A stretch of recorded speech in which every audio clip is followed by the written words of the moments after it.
കന്യാകുമാരി കടലിന് മുകളിലായി ന്യൂനമർദ്ദം നിലനിൽക്കുന്നു. നവംബർ 22 തീയതിയോടെ തെക്ക് പടിഞ്ഞാറൻ ബംഗാൾ ഉൾക്കടലിന് മുകളിൽ പുതിയ ന്യൂനമർദ്ദം രൂപപ്പെടാനും തുടർന്നുള്ള 48 മണിക്കൂറിൽ ഇത് കൂടുതൽ ശക്തി പ്രാപിക്കാനും സാധ്യത.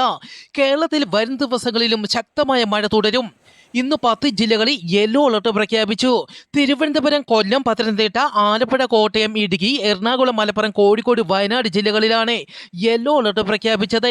നവംബർ 22 തീയതി തിരുവനന്തപുരം, കൊല്ലം, പത്തനംതിട്ട, ഇടുക്കി ജില്ലകളിലും കാലാവസ്ഥാ വകുപ്പ് യെല്ലോ അലർട്ട് പ്രഖ്യാപിച്ചു.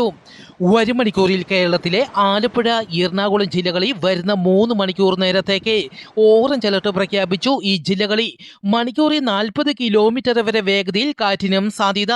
തിരുവനന്തപുരം, കൊല്ലം, പത്തനംതിട്ട, കോട്ടയം, ഇടുക്കി, മലപ്പുറം, കോഴിക്കോട് ജില്ലകളിലെ ഒറ്റപ്പെട്ട ഇടങ്ങളിൽ മഴയ്ക്കും മണിക്കൂറിൽ 40 കിലോമീറ്റർ വരെ വേഗതയിൽ കാറ്റിനും സാധ്യത.